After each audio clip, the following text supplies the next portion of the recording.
Hi friends, இது நம்ம civil and bus centre. இன்றைக்கி நம்ம பார்க்க போகிற வீடியோ என்ன அப்படின்னா, ஃப்ளை ஆஷை வச்சு வீடு கட்டலாமா? ஃப்ளை ஆஷை வச்சு வீடு கட்டுறதுனால என்ன நன்மை இருக்குது? ஏன்னா நம்மளுக்கு வந்து விலை கம்மி தான். அது நார்மல் ரெட் பிரிக்கோட ஃப்ளை ஆஷ் விலை கம்மி தான்.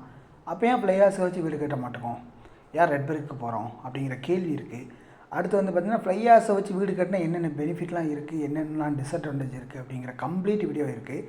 ஸோ நீங்கள் குறைஞ்ச பட்ஜெட்டில் வீடு கட்டணும் அப்படின்னு நினைக்கிங்கன்னா இந்த வீடியோ கண்டிப்பாக யூஸ்ஃபுல்லாக இருக்கும். ஸோ வீடியோ ஸ்கிப் பண்ணாமல் பாருங்கள், கட்டாயத்தை வந்து யூஸ்ஃபுல்லாக இருக்கும். இந்த மாதிரி யூஸ்ஃபுல்லாக உங்களுக்கு யூஸ்ஃபுல்லாக இருக்கும், மற்றவங்களுக்கு யூஸ்ஃபுல்லாக இருக்கணும் அப்படின்னு நினச்சிங்கன்னா வீடியோ லைக் பண்ணிட்டு பாருங்கள். வாங்க வீடியோக்குள்ள போகலாம்.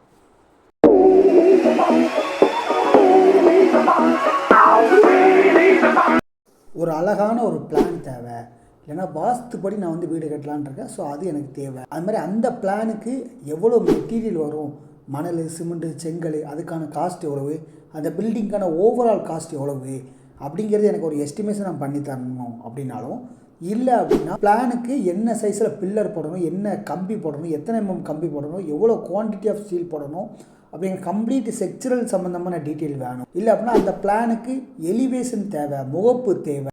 அதுக்கடுத்து டவுட்டு எதாக இருந்தாலும் கீழே ஒரு நம்பர் இருக்குது, நீங்கள் அது கான்டாக்ட் பண்ணுங்கள். ஃப்ளை ஆஷ் பிரிக்கை வந்து பயன்படுத்தலாமா? ஃப்ளை ஆஷ் பிரிக்கை வந்து எது வரைக்கும் பயன்படுத்தலாம் அப்படின்னா, ஃபஸ்ட்டு நம்ம வந்து இந்த கன்ஸ்ட்ரக்ஷனுக்கு வந்து ஃப்ளை ஆஷ் பிரிக்கை வந்து பேஸ்மெண்ட் வரைக்கும் பயன்படுத்தணும்.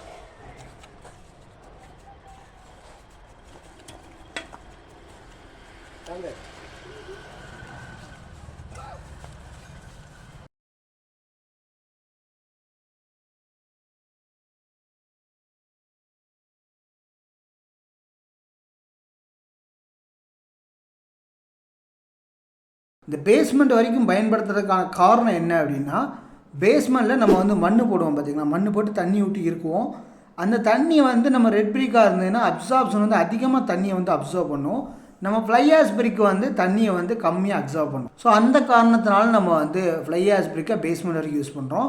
ரெண்டாவது ஃப்ளை ஆஷ் யூஸ் பண்ணுறதுக்கான காரணம் என்ன அப்படின்னா, காஸ்ட் வைஸ் நம்மளுக்கு வந்து ரெட் பிரிக்கை கம்பேர் பண்ணல ஃப்ளை ஆஷ் பிரிக்கை வந்து 50% ஒரு ஹை குவாலிட்டியான ரெட் பிரிக்கு, ஒரு ஹை குவாலிட்டியான ஃப்ளை ஆஷ் பிரிக், ரெண்டுக்கான டிஃப்ரெண்ட் காஸ்ட் வந்து பார்த்திங்கன்னா ஆல்மோஸ்ட் டபுள். சரிங்களா? ஸோ அதனால் அதை விட இது பாதி ரேட்டு அப்படிங்கிற காரணத்தினால நம்ம வந்து ஃப்ளை ஆஷ் பிரிக்கை யூஸ் பண்ணுறோம். மூணாவது ரீசன் என்ன அப்படின்னா, நம்மளுக்கு வந்து இது வந்து இதோட வெயிட்டு, மேன் ஹேண்ட்லிங் எல்லாமே வந்து பார்த்திங்கன்னா ரெட் பிரிக்கோட ஈஸியாக இருக்கும். சரிங்களா? இதை நீங்கள் எடுக்கையிலையோ சரி, இல்லை அப்படின்னா அதை டிரான்ஸ்போர்ட் பண்ணலையோ சரி, நம்ம சாந்து கலவையாக இருக்கட்டும், எல்லாமே வந்து பார்த்திங்கன்னா ரெட் பிரிக்கை கம்பேர் பண்ணல ஃப்ளை ஆஷ் பிரிக்கு வந்து குவான்டிட்டி வைஸும் சரி, குவாலிட்டி வைஸும் சரி, எல்லாமே வந்து அடாப்டபிள் தான். சரிங்களா? ஸோ குவாலிட்டி நம்மளுக்கு வந்து ஹை ஸ்ட்ரென்த் வந்து இந்த ஃப்ளை ஆஷ் பிரிக்கில் கிடைக்கும், நார்மல் ரெட் பிரிக்கை கம்பேர் பண்ணல. ஆனால் இதில் இருக்க ரீசன் என்ன அப்படின்னா, ஹை குவாலிட்டியில் யூஸ் பண்ணும். ஏன்னா இப்போ நிறைய லோக்கல் பிராண்டு வந்து நிறைய உருவாக்கியிருக்காங்க ஃப்ளை ஆஷ் பிரிக்கு. ஸோ அதெல்லாம் வந்து பார்த்திங்கன்னா சும்மா இந்த நொறுங்கியில் அல்வா மாதிரி அப்படி நொறுங்குது. ஸோ அந்த மாதிரி பிரிக்கை யூஸ் பண்ணோம் அப்படின்னா அந்த குவாலிட்டி கிடைக்காது. நல்ல ஒரு ஸ்டாண்டர்டான கம்பெனி தான் நீங்கள் ஃப்ளை ஆஷ் வாங்குறீங்க அப்படின்னா, அது நார்மல் ரெட் பிரிக்கை கம்பேர் பண்ணையில் நம்மளுக்கு வந்து ஹை ஸ்ட்ரென்த் கிடைக்கும் ஃப்ளை ஆஷில். சரிங்களா? ஸோ ஏன்னா அந்த ஸ்ட்ரென்த் அது ஃப்ளை ஆஷில் அதிகமாக இருக்கிறதுனால தான் நம்ம சிமெண்ட்டில் முதற்கொண்டு அந்த ஃப்ளை ஆஷை வந்து கம்பெனி வந்து மிஸ் பண்ணி கொண்டு வராங்க. ஸோ அதனால் அது வந்து குவாலிட்டி வைஸ் எந்த விதமான பிரச்சனையும் இல்லை. அது மாதிரி அதை ஹேண்டில் பண்ணுறதும் எந்த விதமான பிரச்சனையும் இல்லை. அதோட ஒர்க்கபிலிட்டி ஈஸியான ஃபாஸ்ட் ஒர்க்கு. சரி, நம்ம நார்மல் ரெட் பிரிக்கோட இந்த ஃப்ளை ஆஷ் பிரிக்கை வந்து நிறைய ஏரியா அவுட் அண்ட் எடுக்க முடியும். அந்த அளவுக்கு பெனிஃபிட் இது இருக்குது. ஸோ இவ்வளோ பெனிஃபிட் இருந்தும் நம்ம ஏன் வந்து வீடுகளுக்கு இதை வந்து பயன்படுத்த மாட்டோம்? இப்போ உதாரணத்துக்கு இந்த பேஸ்மெண்ட்டுக்கு அப்போ வந்து பார்த்திங்கன்னா நம்ம வந்து ஃப்ளை ஆஷ் பிரிக்கை யூஸ் பண்ண மாட்டோம். எதுக்கு அப்படின்னா, நம்மளுக்கு இது இருக்க ஒரு பெரிய டிஸ்அட்வான்டேஜ் என்ன அப்படின்னா, நம்ம இதோட டெம்பரேச்சர் வந்து நம்ம வந்து இப்போ நார்மல் ரெட் பிரிக்கை வந்து பார்த்திங்கன்னா கண்ட்ரோல் பண்ணும். இப்போ நம்ம வீட்டுக்குள்ளே போடுற தலைச்சங்கல்லாக இருக்கட்டும், மாடிகளில் போடுற தலைச்சங்களாக இருக்கட்டும், இதெல்லாம் மண்ணால் ஆனது. இதெல்லாம் வந்து பார்த்திங்கன்னா டெம்பரேச்சரை வந்து கண்ட்ரோல் பண்ணி ஒரு ஹீட்டான டெம்பரேச்சர் வந்து வீட்டுக்குள்ளே கூலிங்காகவும், ஒரு கூலிங்கான டெம்பரேச்சர் வந்து வீட்டுக்குள்ளே வந்து ஒரு ஹீட்டான டெம்பரேச்சர் அப்படிங்கிற மாதிரி வெதரை பூரா கண்ட்ரோல் பண்ணி ஒரு நார்மல் டெம்பரேச்சர் வீட்டுக்குள்ளே கொண்டு வரும். அது வந்து இந்த ஃப்ளை ஆஷ் வந்து செய்யாது. ஸோ அது செய்யாததுனால, நம்ம வீட்டுக்குள்ளே அந்த நார்மல் டெம்பரேச்சர் கிடைக்காததுனால நம்ம வந்து இந்த ஃப்ளை ஆஷை வந்து வீடுகளுக்கு வந்து பயன்படுத்த மாட்டோம். ஒருவேளை நான் அந்த டெம்பரேச்சரை கண்ட்ரோல் பண்ணுறதுக்கு நான் ஏதோ ஒன்று வச்சுருக்கேன்.